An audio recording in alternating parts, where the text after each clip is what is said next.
Allez, on commence par des personnages que nous connaissons un peu. Oui, bonjour William, bonjour à tous. Vous connaissez la formule, nous connaissons tous la formule. Il faut se méfier des apparences. Eh bien, ce matin, plus que jamais, à la lecture de la presse, on se dit qu'elle pullule. Toutes ces choses à prendre avec circonspection. Prenez cette photo, elle sent bon l'amitié virile, Platini-Blatter. On a du mal à imaginer que ce cliché ait pu être pris le 29 mai dernier, assez récemment finalement, alors que les deux hommes se haïssent depuis des années. Et ce matin, cette photo illustre un papier où il est démontré que Blatter tente d'entraîner Platini dans sa chute pour l'empêcher de lui succéder à la tête de la FIFA. Mais il n'y a pas seulement les photos dont il faut se méfier, il y a aussi les déclarations. Prenez Christine Lagarde, ci-devant patronne du FMI, exilée à Washington.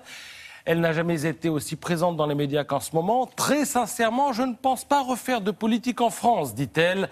Très sincèrement. Et ce faisant, ou plutôt, j'allais dire, ce disant, elle fait de la politique en certifiant sur la même page que la France a besoin de beaucoup de lois Macron. Voilà, il faut se méfier des formules aussi. Quand vous lisez ce matin « Hollande fait boum », ce n'est en rien en référence à la gaieté sautillante de Charles Trenet, non.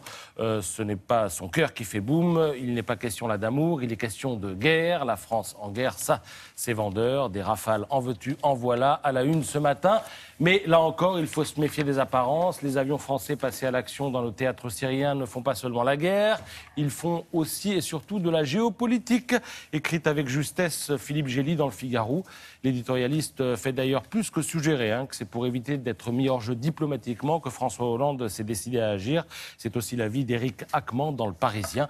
Le problème de la France, c'est qu'elle veut se débarrasser aussi de Bachar al-Assad et qu'elle est bien seule à défendre cette position. Néanmoins, elle aura l'occasion de le dire aujourd'hui aux Nations Unies, mais en 9e position, derrière Obama et Poutine, lirez-vous avec un peu de cruauté dans Le Parisien. 9e position. Oui, c'est-à-dire qu'il ne va pas parler en premier, le président français. Il parle en 9e. 9e. Oui, décidément, il faut se méfier des apparences. Vous avez sans doute entendu parler du TGV qui mettra Bordeaux à 2 heures de Paris et surtout Toulouse à environ 3 heures. La ville de Dax aussi va profiter de tout ça. Le gouvernement vient de confirmer tous ces projets, des projets qui avaient donné lieu à une longue consultation citoyenne. On appelle ça la démocratie participative. On vous demande votre avis et à la fin, eh bien, on fait ce qu'on veut, oui.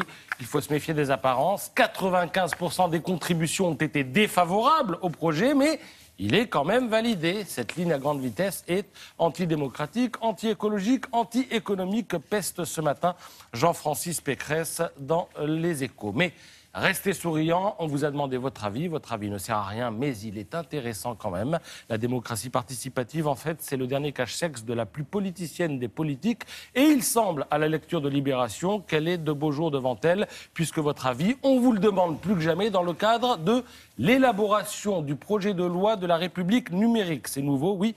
Vous, citoyens, vous avez jusqu'au 18 octobre pour amender le texte. Il existe une plateforme de consultation, il y a plusieurs niveaux d'interaction. Vous lisez chaque article de la loi, vous cliquez pour ou contre, vous pouvez soumettre aussi de nouveaux articles, bref, vous vous exprimez, vous donnez votre avis, mais il n'est pas sûr que le législateur en tienne compte, parce que quand même, il ne faut pas trop en demander. Merci beaucoup.